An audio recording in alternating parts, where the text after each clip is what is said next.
मोर के पंख का रहस्य। ये उत्तर पूर्वी भारत की एक पौराणिक लोक कथा है। इसका लेखन के.यू. रेफी ने किया था।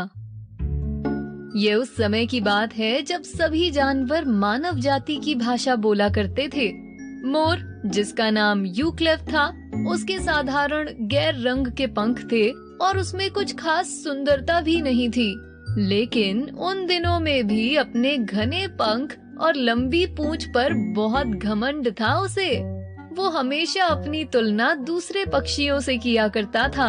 अपनी लंबी पूंछ होने के कारण ना तो वो किसी और पक्षी के घर जा सकता था, ना ही कोई उसके घर आता था। इसलिए वो हमेशा अमीर लोगों के दरबार में हाजिर रहता था। अपने बारे में इतनी ऊंची सोच के कारण उसके पड़ोसी उसे नापसंद करने लगे। सब उसकी नकली में चापलूसी करते थे, उसे बहुत सम्मान देते थे, जिससे मोर उनकी बातें सुन घमंड से फूल जाता और वही उनके लिए मनोरंजन का कारण बनता। एक दिन उन्होंने बहाना बनाया और यूक्लेव से कहा, पक्षियों का एक महान दरबार हुआ है जिसमें जंगल के राजदूत को चुना गया है। वो राजदूत जंगल के पक्षियों का अभिवादन लेकर हमारी रानी कासंगी, जो आकाश के नीले राज्य में रहकर सारी दुनिया को रोशनी देती है, उनके पास जाएगा। और इस काम के लिए जंगल के सभी पक्षियों ने यूक्लेव तुम्हें चुना है। मोर ये बात सुनकर बहुत खुश हुआ और उसने कहा, मैं सिर्फ पक्षियों का राजदूत बनकर नहीं जाऊंगा, मैं अपने बारे में भी सोचूंगा। आखिर एक दिन मैं कासंगी के साथ उस नीले राज्य में रहूंगा।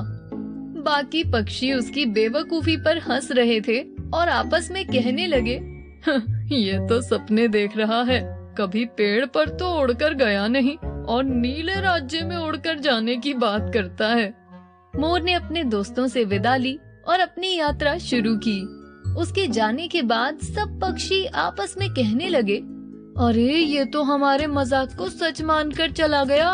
अगर इसे पता चला कि हमने इसके साथ मजाक किया है तो बड़ा गुस्सा हो जाएगा। पर किसी ने भी मोर को रोका नहीं। सब उसे तब तक देखते रहे जब तक वो उनकी आंखों से ओझल ना हो गया। अपने मजबूत पंखों से उड़ते हुए मोर नीले राज्य पहुंचा, जहां कासंगी रहती थी। कासंगी अपने महल में अकेली रहती थी, इसलिए जब उसे मालूम हुआ कि कोई उसे मिलने आया है तो उसने बड़े आदर के साथ उसका स्वागत किया। वो बहुत खुश थी और उसने मोर से कहा, अब मैं अकेले कभी नहीं रहूंगी। ये सुंदर पक्षी अब हमेशा मेरे साथ रहेगा। जैसे जैसे मोर की सुख सुविधाएं बढ़ी, वैसे वैसे उसका स्वार्थ और घमंड भी बढ़ता गया। कासंगी बहुत ही दयालु थी। लोगों पर अपनी रोशनी चमकाने और अपनी गर्मी से लोगों की प्रतिक्रिया देखना उसे बड़ा अच्छा लगता था। पहले कासंगी अपना सारा ध्यान पृथ्वी पर अपनी किरणें भेजने में लगाती थी, लेकिन मोर के आने के बाद वो ऐसा कम करने लगी। आधे से ज्यादा समय कासंगी मोर के साथ रहती थी, इसलिए पृथ्वी ठंडी और सुनसान होने लगी। जंगल के पक्षी उदास हो गए, उनके पंख झड़ने लगे और उनका गुनगुनाना भी बंद हो गया। जोर की बारिशें होने लगी, जिससे पक्षियों के घोंसले टूट गए। धुंध और काले बादल रहने लगे, जिससे सब अनाज उगना बंद हो गया। तूफान से सारे पेड़ हिलने लगे और सभी फसलें नष्ट हो गईं। अपने इसी दुख में पक्षियों ने इंसानों से सलाह मांगी, क्योंकि इंसानों को जानवर से समझदार माना जाता था। सारी बात सुनने के बाद इंसानों ने तय किया कि इस सब समस्या का कारण यूक्लेव का कासंगी के साथ होना है, जिसके कारण वो धरती पर अपनी रोशनी नहीं दे पा रही। इसलिए यूक्लेव को किसी न किसी तरह से नीले राज्य से वापस बुलाना ही होगा। उन दिनों जंगल में एक चालाक महिला रहती थी, जिसका नाम कासाबुइत था। मानव जाति की सलाह पर पक्षियों ने उससे मदद मांगी। बारिश और तूफान के कारण उसके बगीचे में कोई बीज नहीं हो रहा था और अकाल के कारण उसके पास खाने और बोने की भी मुश्किल चल रही थी। खेत में बोने के लिए उसके पास सिर्फ कुछ सरसों के बीज थे और उसे डर था कि कहीं पक्षी अपनी भूख मिटाने के लिए वो बीज ना खा जाए। जब पक्षी उसके पास आए तो वो बहुत खुश हुई और यूक्लिड को वापस लाने के लिए उसने उनके सामने 2 शर्तें रखी। पहली कि उसके खेत में से बीज खाने कोई पक्षी नहीं आएगा। दूसरी, अगर कोई और जानवर भी आया तो पक्षी उसे वहां से भगा देंगे। पक्षियों को ये शर्तें बहुत आसान लगी और वो मान गए।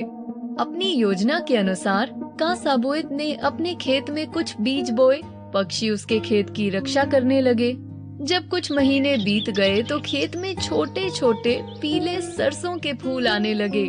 कासाबोइट ने बीज को एक सूरज के आकार में उगाया था। खेत दिखने में बहुत सुंदर लग रहा था। ये देखकर सब पक्षी कासाबोइट से बहुत खुश हुए। एक दिन यूक्लिड को पृथ्वी और पक्षियों की याद आ रही थी। जब उसने नीले राज्य में कासंगी के महल से नीचे देखा तो उसे खेत में सूरज दिखा और उसने पृथ्वी वापस जाने का मन बना लिया। उस शाम उसने कासंगी से कहा, अब तो मैं पृथ्वी जाना चाहता हूँ। ये बात सुनकर कासंगी बहुत रोई और उसके पीछे पीछे भागी। कासंगी के आंसू मोर के पंखों पर जा गिरे, जहाँ वो इंद्रधनुष के रंगों में बदलते गए। कुछ आंसू मोर की लंबी पूंछ पर भी गिर गए और वो छोटे बड़े निशानों में बदल गए, जिसे आज भी खासी प्रजाति के लोग उम्मत का संगी यानी सूरज के आंसू कहते हैं। यूक्लिड जब जंगल वापस पहुंचा तो सारे पक्षी उसे देखकर हैरान रह गए। उसके पंख तो बहुत सुंदर दिख रहे थे। सब ने उसका स्वागत किया। थोड़ी देर बाद जब यूक्लिड खेत की तरफ गया तो उसने देखा कि वहाँ कोई सूरज नहीं बल्कि सरसों का खेत है। उसकी बेवकूफी पर सभी पक्षी हंसने लगे। उन्होंने उसे बताया कि कैसे उसके जाने के बाद पृथ्वी पर मुसीबतें आने लगी और उसे वापस बुलाने के लिए ही सबने ये रास्ता अपनाया था। ये सब सुनने के बाद वो वापस नीले राज्य जाना चाहता था, पर पंख भारी होने के कारण वो उड़ नहीं पाया। कुछ दिन बाद यूक्लिड को अपनी गलती का एहसास हुआ और उसने अपने दोस्तों से कहा, मेरे लालच के कारण कितना नुकसान हुआ है, मुझे माफ कर दो। मैं फिर ऐसी गलती कभी नहीं करूँगा। पक्षियों ने उसे माफ किया और फिर सभी हंसी खुशी जंगल में रहने लगे। आज भी ये कहा जाता है कि हर सुबह मोर अपनी गर्दन आकाश की ओर फैलाता है और अपने पंखों को फड़फड़ाते हुए कासंगी के आने की बधाई देता है।